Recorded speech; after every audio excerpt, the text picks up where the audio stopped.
Halo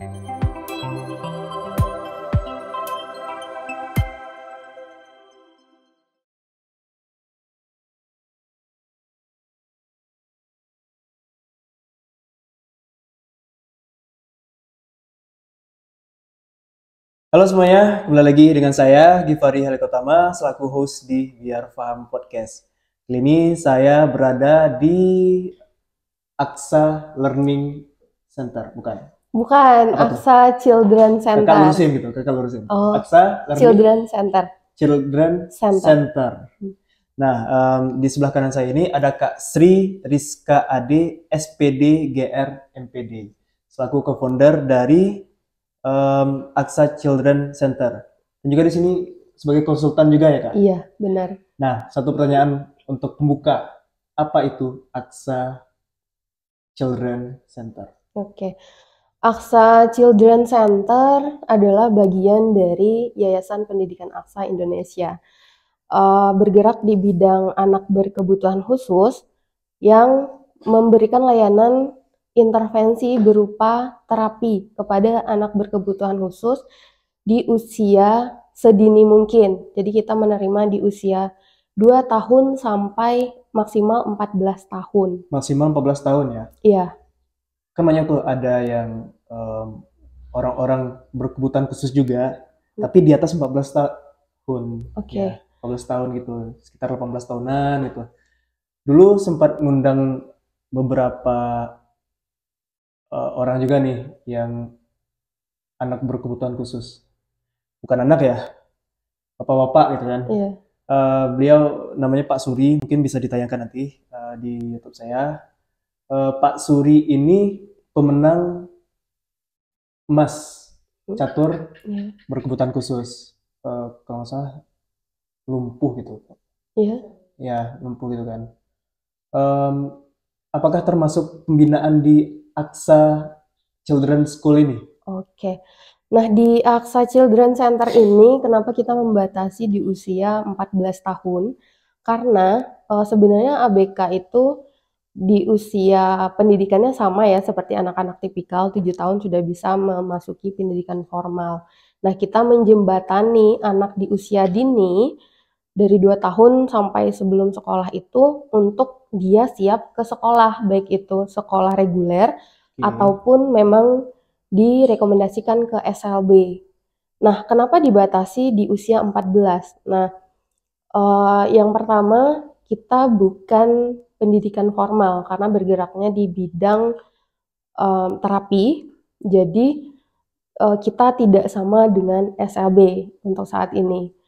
Nah, untuk anak-anak yang di atas 14 tahun, itu rata-rata mereka sudah bisa mengikuti pendidikan formal di SLB, jadi itu layanannya langsung di SLB, jadi tidak kita jembatani lagi.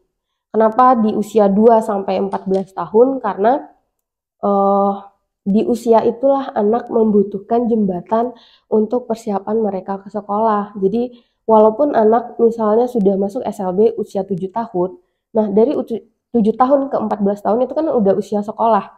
Kenapa mereka masih direkomendasikan di Aksa dan sekolah di SLB? Yeah. Karena di SLB itu kan klasikal ya, anak di SLB ada 3 orang, 5 orang satu kelas. Jadi di ASA dia mendapatkan layanan yang individual. Oke. Nah, bedanya SLB apa? Ini kan Aksa Children Center. Ya, dan SLB. Oke. Kan sama-sama sekolah gitu. Nah, Iya. keunikannya apa? Pembandingnya apa? Oke, kalau untuk Aksa Children Center dan SLB, bedanya apa? Bedanya adalah kita layanan non formal dan SLB lebih ke perbedaan ya. SLB itu adalah layanan pendidikan formal bagi anak berkebutuhan khusus. Nah, Aksa ini memberikan layanan sesuai dengan kebutuhan anak. Jadi, anak berkebutuhan khusus itu yang perlu distimulasi ada 2. Apa tuh? Perkembangan dan akademik. Nah, untuk anak-anak yang usia dini, kita harus memenuhi perkembangannya dulu. Milestone-nya sesuai atau tidak dengan anak-anak seusianya. Nah, karena dia ABK, jadi sudah tentu perkembangannya di bawah milestone. Jadi untuk mengejar milestone itu harus diterapi dulu nih, layanan individual dulu. Nanti kalau sudah di usia sekolah baru dilanjutkan ke sekolah. Seperti itu. Oh, oke. Ya betul, tadi di awal udah disampaikan jembatan ya, jembatan Iya. antara eh, sekolah yang di Aksa ini Ke SLB atau sekolah reguler. tapi bisa nggak sih anak masuk ke SLB tanpa ada jembatan gitu? Menurut pandangan kakak gimana? Kalau pandangan saya sebagai konsultan anak Ya, berkebutuhan khusus, jawabannya bisa atau tidak, ya bisa. Tapi tentu ada pembeda anak yang kita jembatani perkembangannya dengan anak yang langsung masuk ke SLB. Karena apa? Rata-rata orang tua anak berkebutuhan khusus itu ketika memiliki ABK bingung apa sih yang harus dilakukan. Nah, karena bingung itu, apalagi kita di daerah yang minim informasi tentang itu, rata-rata itu ya seadanya di rumah. oke. Karena dianggap ya udah ABK mau apa lagi gitu. Padahal ada loh yang bisa menjembatani tumbuh kembang anak berkebutuhan khusus itu. Ya salah satunya di sini ya. Ya, Makanya betul. mungkin Kak Ade di sini selaku co-founder dari Aksa Children's School dan selaku konsultan Hmm. membentuk sebuah sekolah itu, sekolah anak Iya, berkebutuhan khusus dari umur 2 sampai dengan 14 tahun 14 itu tahun. tadi ya. Nah, motivasi di awalnya apa Kak? Oke, untuk motivasinya di awal itu karena awalnya dari Bu Indah ya yang selaku founder Oke. dari Yayasan Pendidikan Aksa Indonesia. Nah, Bu Indah ini memiliki adik anak berkebutuhan khusus yaitu autis. Oke. Nah, di tahun 2010-an ke bawah itu sangat sulit mendapatkan informasi dan layanan tentang ABK ini. 2010-an 2010-an ke bawah. ke bawah ya. Bahkan sampai saat ini pun Aksa belum banyak yang notice. Karena rata-rata masyarakat kita itu kalau enggak ke Jambi, ke Padang untuk Ya. mendapatkan layanan si anak ini tadi. Ya. Nah, awalnya karena backgroundnya seperti itu, kemudian merasakan sulitnya sebagai saudara dari ABK untuk mendapatkan layanan, dan kebetulan backgroundnya pendidikan luar biasa. Nah, Ya. sebagai guru SLB, Bu Indah memiliki mimpi untuk memiliki yayasan yang menaungi layanan intervensi dini. Oke, sebelumnya Bu Indah ini backgroundnya emang di guru SLB ya? Ya, betul. Sampai saat ini? Sampai saat ini. Oh, oke. Ya, mimpi membangun sekolah swasta gitu. Iya. Oke. Setelah itu Kak? Oke. Jadi Aksa ini berdiri mulai beroperasi di Agustus 2021. Nah, saya diminta Bu Indah untuk pulang, awalnya membantu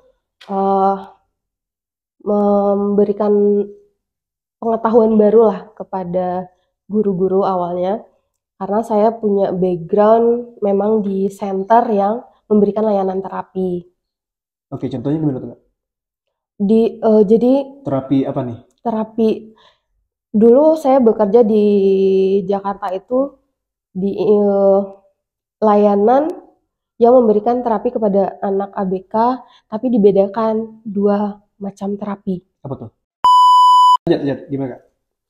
Jadi sebelumnya saya bekerja di center yang memberikan layanan terapi dengan 2 pendekatan, yaitu pendekatan medis dengan pendekatan pendidikan. Nah, pendekatan pendidikan ini itu bisa diberikan layanan oleh lulusan PLB ini tadi. Nah, saya juga lulusan PLB, jadi saya di education center-nya. Nah, untuk yang di medisnya itu ada jurusan fisioterapi, terapi okupasi, dan terapi wicara.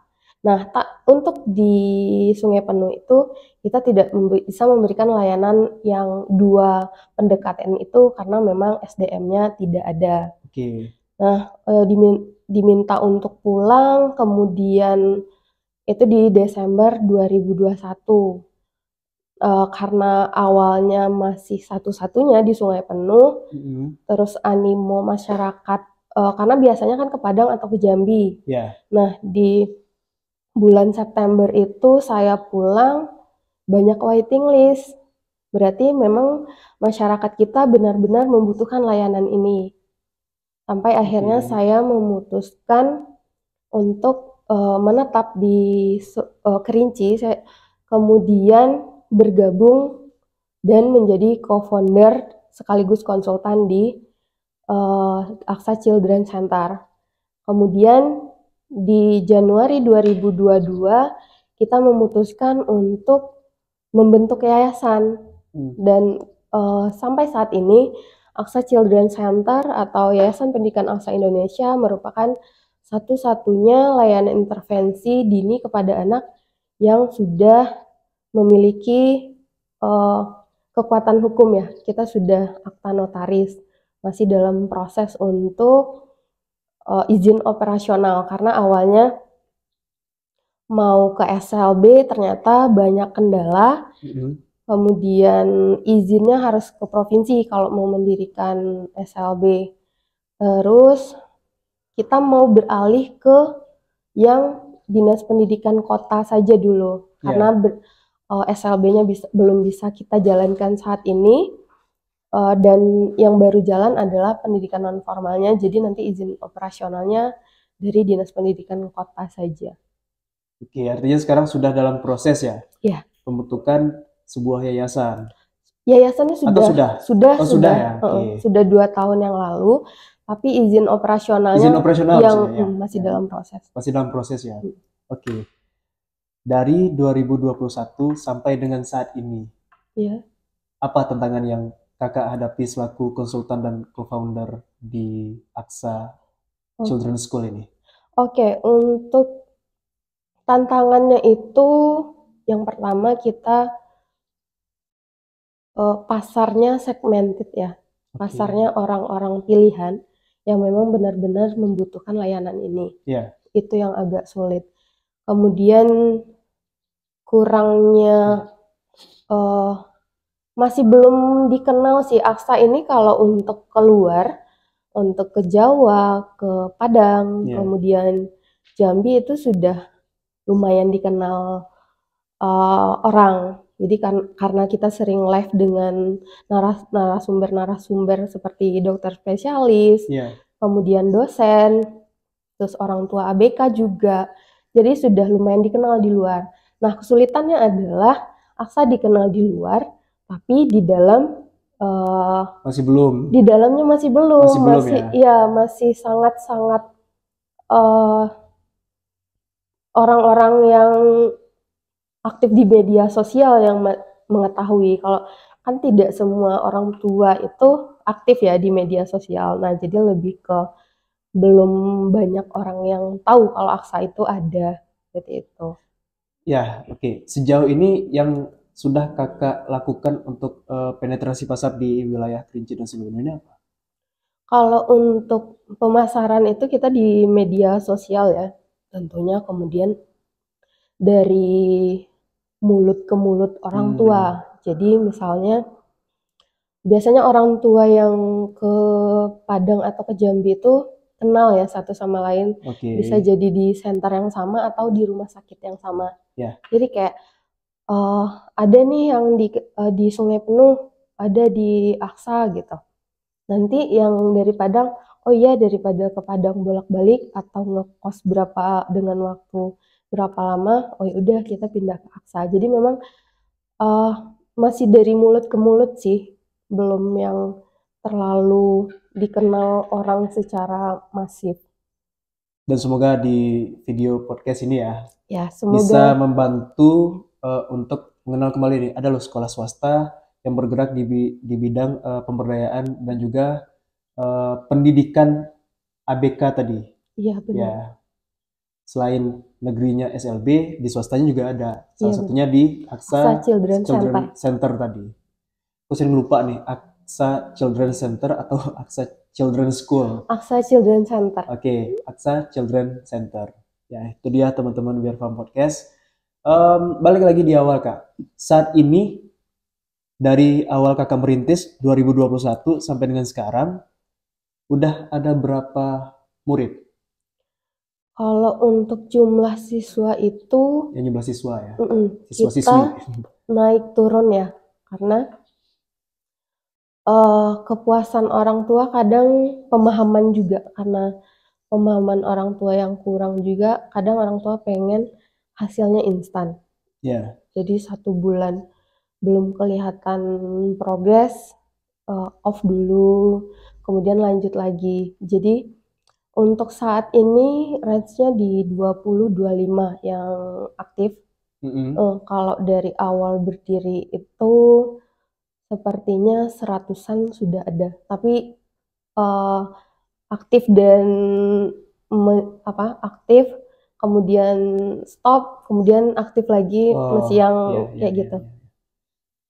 Iya, sama kayak bimbel-bimbel pada umumnya Ya, ya. benar. Misalkan bimbel bahasa Inggris gitu kan. Iya. Sebulan, 2 bulan, udah gak puas, Heeh. cabut gitu kan. Iya, benar Tahu sekali. di bulan 3-4 Masuk masuk lagi gitu. Iya, benar. Dan ini terjadi nih di Betul. sini, di Iya. AXA.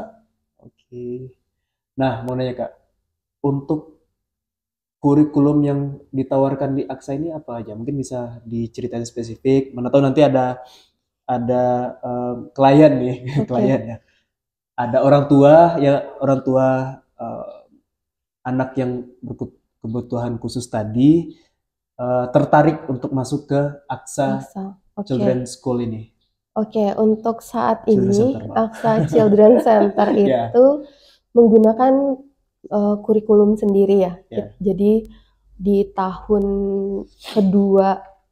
pertama akhir itu saya sebagai konsultan sudah menyusun panduan program untuk pengajar. Jadi memang kita punya program sendiri. Oke. Kemudian program itu 1 buku panduan itu bisa dipakai untuk semua anak berkebutuhan khusus. Tapi ada tapinya nih. Meskipun bisa dipakai untuk semua anak, tapi tidak semua anak harus melewati program itu. Karena kita ada asesmen terlebih dahulu di awal untuk mengetahui kemampuan si anak. Jadi dari panduan program itu kita harus memilih sesuai dengan kebutuhan anak. Jadi tidak semua anak melewati fase seluruh program itu. Ada yang udah di program lanjutan misalnya. Oke, sorry berpotong ya. Karena kita tahu nih, ada beberapa anak yang kebutuhan khususnya beda-beda gitu. Ada yang, mohon maaf ini mungkin yang saya tahu aja, cuma istilah-istilahnya lupa gitu. Ada yang tuli apa Kak? Tunarungu. Terus juga ada yang lupa, mohon maaf gitu. Iya, itu tunadaksa. Daksa ya namanya. Terus juga ada yang, mohon maaf lagi, buta gitu kan. Iya, itu tunanetra. Kan perhatiannya beda-beda tuh. Oke. Nah, gimana cara AXA Learning Center ini bisa mencoba untuk melihat potensi dari si anak tadi? Oke. Nah, memang anak berkebutuhan khusus itu beda-beda, makanya tadi saya katakan bahwa kita punya 1 buku panduan program, tapi tidak semua anak melewati dari tahap awal. Karena kita ada asesmen di awal ya, jadi anak itu butuhnya program yang mana. Misal seperti anak tunarungu, dia kan nggak bisa dengar tuh. Bagaimana menstimulasi agar dia bisa bicara tanpa harus mendengarkan. Nah, di hasil asesmen itu kita tahu, oh anak ini gaya belajarnya seperti ini, atau anak ini program awalnya harusnya dimulai dari sini, seperti itu. Jadi memang harus di asesmen terlebih dahulu, baru kita memberikan layanan. Jadi enggak pembeda AXA dengan layanan intervensi yang ada di Kota Sungai Penuh dan Kerinci adalah kita memberikan asesmen terlebih dahulu, kemudian baru memberikan program. Jadi nggak semua anak yang mendaftar itu langsung terapi, nggak bisa. Emang bisa, cuman ada pembeda hasilnya seperti itu. Oke. Nah, pertanyaan selanjutnya Kak. Oke. Untuk teman-teman biar pamperis juga nih yang mendengarkan. Ada nggak sih keluh kesah Kakak selama ini?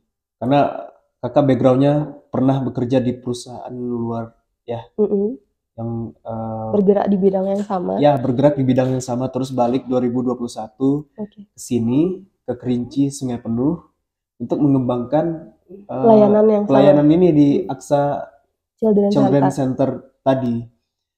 Nah, ada nggak sih keluh kesah kakak, si anak ini misalkan susah nih nangkep pelajaran, atau si anak ini bandel gitu kan? Oke. Pada umumnya nih anak-anak bocil-bocil gitu kan, Iya. bandel gitu.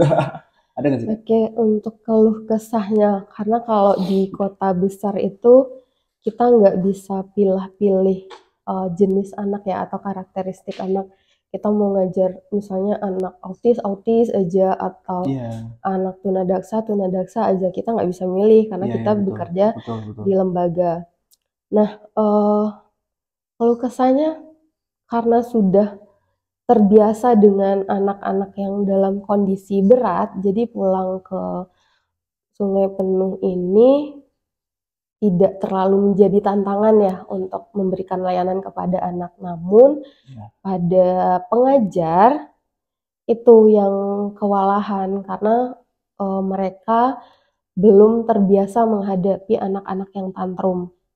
Jadi makanya awalnya kepulangan saya itu untuk memberikan materi kepada pengajar, berujung saya betah untuk menetap awalnya.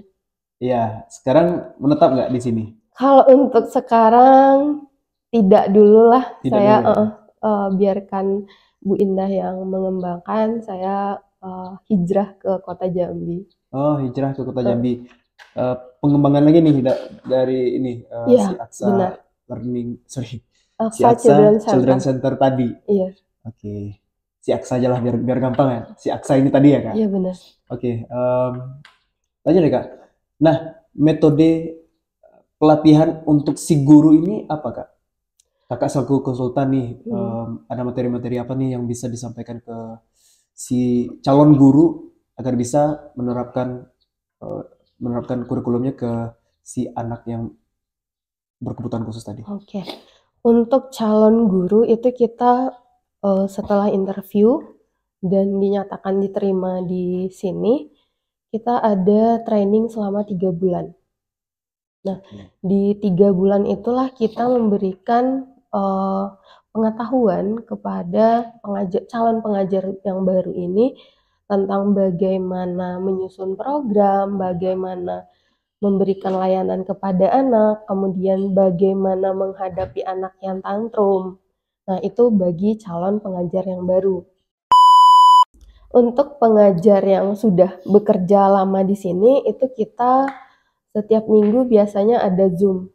Jadi jika ada kendala atau ada kasus baru atau ada pertanyaan seputar pemberian layanan, itu kita diskusikan ketika Zoom itu. Karena saya sudah tidak berdomisili di sini, saya tidak bisa memberikan secara langsung. Jadi kita fasilitasi dengan cara online itu. Oke, jadi ya remote ya. Iya benar. Bisa pelatihannya dalam bentuk video conference. Iya benar. Ya salah satunya di platform Zoom meeting tadi. Kalau untuk teknisnya di sini itu bagian Bu Indah selaku Bu Indah tadi ya, founder, Bu Indah selaku founder ya. Oke. Menarik teman-teman. Artinya udah terstruktur cara penanganan ke si anak AKB tadi, anak berkebutuhan khusus ya Kak. Nah, gimana kalau gini Kak? Tadi kan Kakak juga berbicara sedikit tentang terapi medis dan terapi di bagian pendidikannya. Iya, benar. Nah, kita bicara yang pendidikan dan Kakak konsentrasinya di sana. Nah, kalau untuk medis gimana Kak?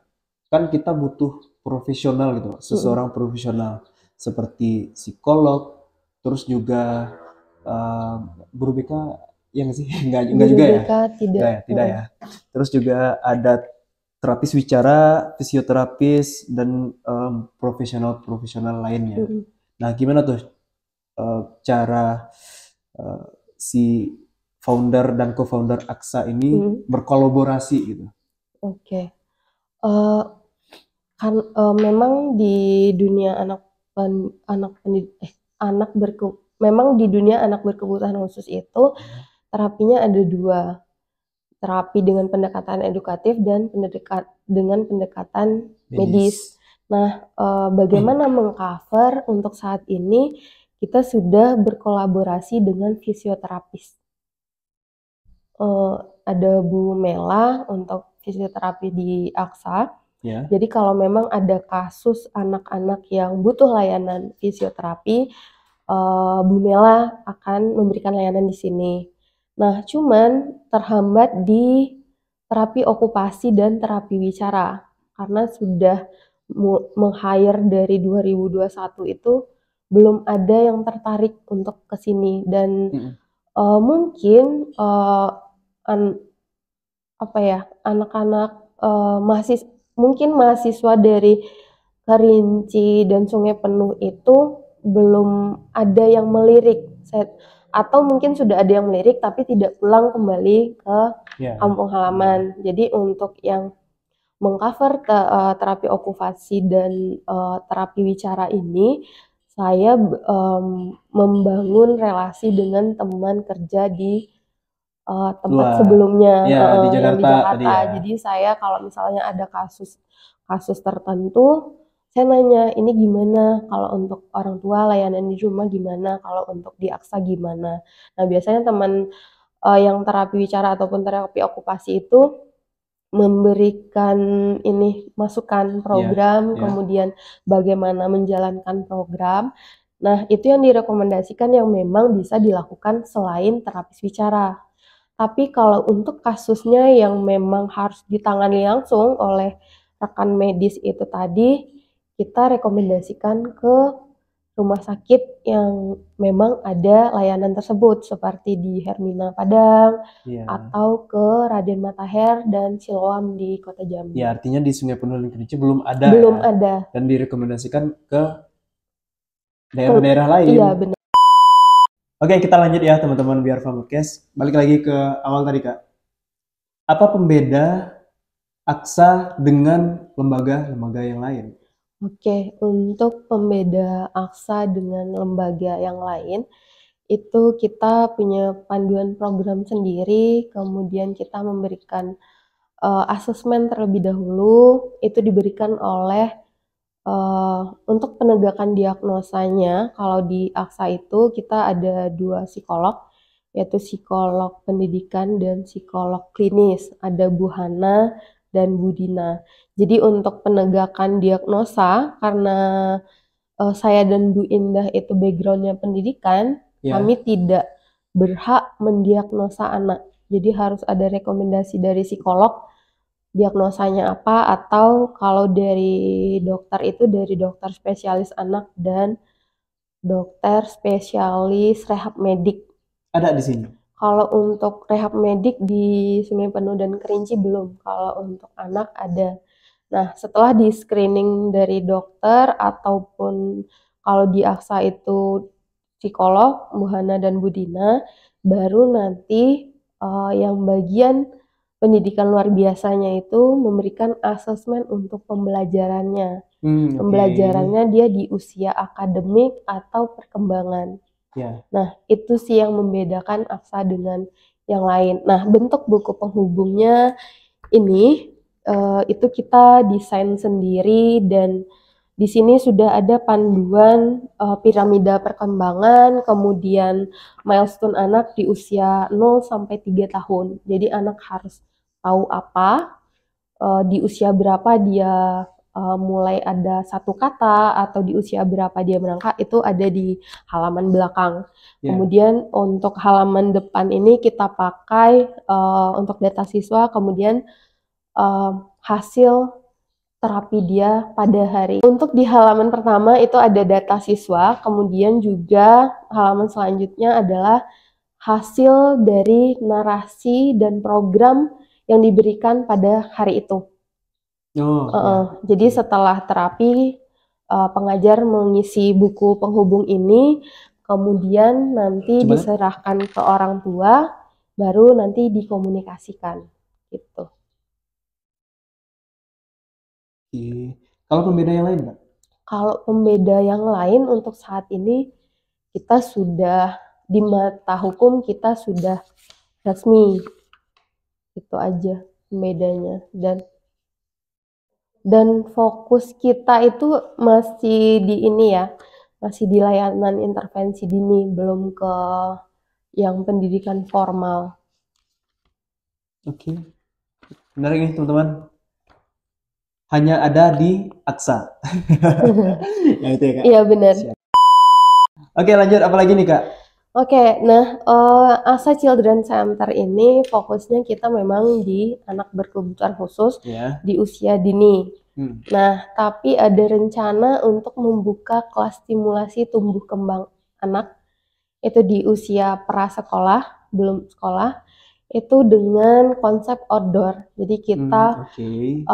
di Sungai Penuh ini alamnya masih sangat asri ya, masih alami. Di samping AXA ada sawah, kemudian masih banyak lahan-lahan yang bisa kita gunakan untuk anak belajar di alam. Iya, Kalau iya, iya. zaman anak 90-an itu bebas main pasir, main ke sawah, main Main ke selokan. layang-layang Ya gitu kan? benar. Nah, untuk anak sekarang itu kan dilarang ya, takut kotor gitu. Nah, AXA akan memfasilitasi anak-anak untuk kelas berani kotor itu baik, kemudian Oke. kita akan membuka dengan sistem inklusi, yaitu ada satu anak ABK di dalam grup itu, di dalam grup anak tipikal itu adalah anak-anak normal di usia anak ABK. Nah, rasionya adalah 4:1. Jadi 4 tipikal, 1 ABK, di cover dengan satu edukator yang untuk satu grup, dan ada satu pendamping khusus untuk anak ABK tadi. Oke. Itu masih kita rancang, semoga segera bisa launching gitu. Oke, siap ditunggu Kak. Oke. Dan kalau permainan di dalam ini apa? Di dalam kelas gitu? Apa aja? Kalau Banyak nih untuk mainan-mainan di sini nih. ya benar. Kalau untuk permainan itu kita memakai media-media ya, ada yang beli, kemudian Ya. ada yang kita buat sendiri sesuai dengan keperluan anak. Jadi memang mainan-mainan edukatif, tapi orang tua tidak selalu harus membeli. Kalau misalnya mau memberikan pengulangan di rumah. Oke. Jadi bisa menggunakan alat-alat atau media yang ada di rumah. Misalnya kalau anak diikut sertakan dalam mencuci, kemudian membersihkan sayuran, itu kan udah dalam bentuk latihan motorik Iya, halus iya. ya. Betul, betul. Kemudian kalau mencuci itu dia ikutan menjemur, itu motorik halus dan motorik kasar. Jadi bisa disesuaikan, tidak harus membeli media edukatif yang mahal. Oke. Oke, kalau kan tadi Kakak bicara tadi ada mainan yang dibeli dan ada mainan yang dibuat. Iya Nah, benar. penasaran nih, yang dibuatnya gimana nih? Contohnya apa? Oke. Untuk mainan yang dibeli dan dibuat itu, kalau yang dibeli ini yang gini ya, yang plastik-plastik, kemudian yang memang Plastik nih. sudah ada panduannya. Kalau untuk yang dibuat itu kebetulan saya membuat buku media. Buku Buku media ya. dalam bentuk buku sih. Karena kesusahan untuk mendapatkan media yang sesuai dengan kebutuhan anak. Jadi berinovasilah. Kalau yang dijual itu rata-rata flashcard seperti ini. Ini kan kekurangannya mudah hilang. Tidak dalam satu Ini lihat teman-teman. ya dalam satu waktu itu bisa hilang 1 atau 2 kartu. Jadi saya berinovasi dalam bentuk buku untuk meminimalisir kehilangan itu tadi. Jadi bisa dipakai dalam jangka panjang. Dan buku itu bisa digunakan untuk anak tipikal juga. Jadi nggak harus ABK. Di usia 0 sampai 7 tahun itu cocok penggunaannya. Lanjut beberapa pertanyaan lagi ya Kak. Iya. Sebelum kita tutup, kalau seandainya ini kita bicara tarif nih. Mm-mm. Gak apa-apa ya, Iya, nggak spill apa-apa. sedikit ya. Oke. Kalau untuk mana tahu nih suatu saat ada orang tuanya yang mau sekolah di Aksa ini. Hmm. Nah, mereka harus merogoh kocek berapa? Oke, untuk tarif ini kita ada paket ya. Yang paket pertama itu ada yang 2 kali seminggu. Jadi dalam 1 bulan itu ada kurang lebih 8 sampai 10 sesi, Ya, atau yang 3 kali seminggu dan 5 kali full dalam seminggu. ya. Nah, itu di range 450 sampai 950 kalau saya Per tidak bulan salah. ya? Iya, karena yang di pembiayaan ini Bu Indah ya, Ya. jadi saya kurang tahu pasti, tapi kita punya program atau layanan yang memberikan bantuan kepada anak-anak berkebutuhan khusus yang kurang mampu. Mm-mm. Misalkan merasakan tarif di Aksa terlalu mahal, Ya, karena di awal kan ada uang pangkal, uang pendaftaran, ya, kemudian ya, juga ya. bulanan Ya, tadi. ya. Nah, di Aksa kita bekerja sama dengan salah satu eh, pegawai dari instansi yang ada di Kota Sungai Penuh untuk memberikan layanan orang tua asuh. Hmm, Jadi KIK namanya, ya, itu KIK yang membantu Aksa untuk mencarikan orang tua yang mampu untuk memberikan biaya kepada anak. Jadi orang tua anak tidak perlu mengeluarkan biaya, tapi dibantu dengan orang tua asuh. Tapi program layanan orang tua asuh ini tidak semua anak bisa. Kita survei dulu yang benar-benar membutuhkan ya. layanan dan memang kondisinya tidak mampu. Seperti itu. Oh, kalau seandainya ini, mungkin aku bisa sedikit promosi nih ke beberapa pejabat-pejabat yang ada di sini. Iya, boleh. Mau jadi anak asuh si A gitu, Oke, atau boleh. mau jadi anak asuh si B, Mm-mm. bisa kontak ke Ke AXA. Aksa, iya, Iya, kita itu aktif di sosial media itu di Instagram, bisa follow Aksa Children Center. ya. Itu bisa DM ataupun klik link di bio untuk langsung kontak ke admin. Nanti diarahkan polanya gimana, sistemnya gimana. Dan saya sangat berharap kepada masyarakat ataupun pejabat di Kota Sungai Penuh dan Kerinci yang memang memiliki kelebihan lah ya, kelebihan dari segi finansial untuk membantu anak yang kurang mampu agar mendapatkan layanan yang dibutuhkan. Karena untuk Aksa punya program Aksa Charity, tapi untuk saat ini karena kita masih yayasan kecil lah ya, belum terlalu dikenal orang dan belum mencukupi untuk memberikan subsidi silang. Nah, Oh ya. awalnya itu yayasan berdiri kita ingin ada subsidi silang, jadi semacam UKT kalau di perguruan tinggi. Iya, iya, betul, bro. Iya. Jadi anak-anak yang mampu tarifnya Iya. menyesuaikan, anak yang kurang mampu itu membayarnya tidak terlalu mahal. Tapi karena kita melihat pergerakan yang naik turun, nah itu tidak tercover, maka muncullah ide dengan orang tua asuh itu tadi. Oke, ide yang menarik. Apakah program ini apa ya, sudah diterapkan di luaran sana atau memang baru perdana nih di Indonesia? Oke, kalau untuk Setahu kakak ya, setahu kakak. kalau untuk yang setahu saya orang tua asuh itu sudah ada, tapi tidak semua center yang Iya.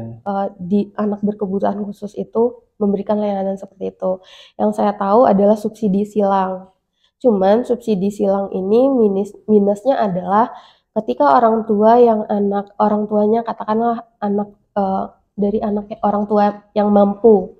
Nah, mengetahui bayaran anak yang kurang mampu ini rendah, itu maka akan muncul pertanyaan yang kadang kita nggak bisa menjelaskan Iya, betul, kenapa, betul. karena pasti ada pro dan kontra. Maka yang dipilih adalah orang tua asuh ini adalah jalan yang aman untuk mengcover semua. Iya sih. Menurut saya program orang tua asuh ini sangat-sangat menarik ya teman-teman. Iya benar. Iya, saya juga baru kepikiran nih sekarang. Unik. Oke, pertanyaan terakhir Kak. Ada nggak sih pesan-pesan untuk anak-anak berkebutuhan khusus nih, anak-anak berkebutuhan khusus yang ada di Indonesia? Oke. Untuk anak-anak berkebutuhan khusus yang ada di Indonesia, khususnya Sungai Penuh dan Kerinci, tapi saya sasarannya ke orang tua sih. Itu ketika kita dianugerahkan anak berkebutuhan khusus, Oke. pasti ada rasa atau pertanyaan yang muncul, kenapa harus saya? Itu ada penolakan di awal, karena sebagai orang tua pasti mempersiapkan tumbuh kembang anak yang optimal, anak lahir sehat, kemudian tidak kurang satu apapun. Tapi ketika dianugerahkan anak berkebutuhan khusus, pasti ada penolakan.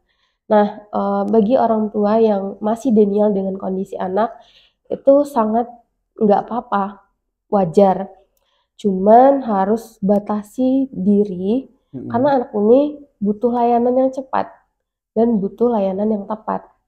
Batasi diri, kemudian segera berikan layanan yang tepat kepada anak. Dengan cara menerima kondisinya tadi, kemudian mencari informasi. Nah, anak berkebutuhan khusus itu haknya sama seperti anak tipikal, mereka butuh sekolah, mereka butuh layanan intervensi, layanan stimulasi. Haknya sama seperti anak tipikal, tidak ada yang membedakan. Cuman stigma masyarakat masih yang kalau anak berkebutuhan khusus ya udah mereka tidak akan mampu seperti teman-teman seusianya. Nah, ini yang Udah pasrah perlu duluan gitu ya. Ya, benar. Jadi ini yang perlu orang tua segera sadari, bahwa terima dulu kondisi anak, kemudian cari layanan yang tepat. Ya. Gitu. Oke. Itu dia teman-teman. Terakhir. Iya. Kalau ada beberapa orang tua yang mau dan tertarik untuk menyekolahkan anaknya di sini di AXA. Iya. Nah, harus kemana gitu? Oke. Yang pertama kontak dulu ya. Kontak admin, kebetulan saya tidak ingat nomornya. Jadi bisa nanti kita spill nih di nanti spill di kolom komentar ya. Link di link deskripsi. Iya benar. Ini nanti bisa follow Instagram AXA Children Center, kemudian DM nanti akan diberikan nomor admin, atau boleh link di bio itu langsung connect ke WhatsApp admin. Iya. Untuk wilayah Kota Sungai Penuh dan Kerinci. Benar. Kalau di luar ada nggak? Kalau di luar, saya baru mulai di Jambi, cuman masih terkendala sarana dan prasarana, jadi belum. Baru merintis ya? Iya, ya nggak apa-apa. Kalau seandainya ada yang berminat gimana? Oke, kalau di Jambi itu masih home visit sih. Saya yang datang ke rumah, kemudian memberikan layanan di rumah. Kalau misalnya yang datang ke rumah saya itu anak-anak yang tidak tantrum, karena ruangannya belum kondusif lah untuk anak-anak ABK. Jadi memang anak yang ringan kayak speech delay, kemudian Down syndrome yang memang tidak hiperaktif itu bisa di rumah. Oke. Jadi teman-teman biar paham podcast, Kak Sri Rizka Ade SPD GR, MPD selaku co-founder dan konsultan AXA Children Center. Jadi ya teman-teman, terima kasih sudah menonton dan terima kasih juga sudah diundang di sini. Oke, terima kasih.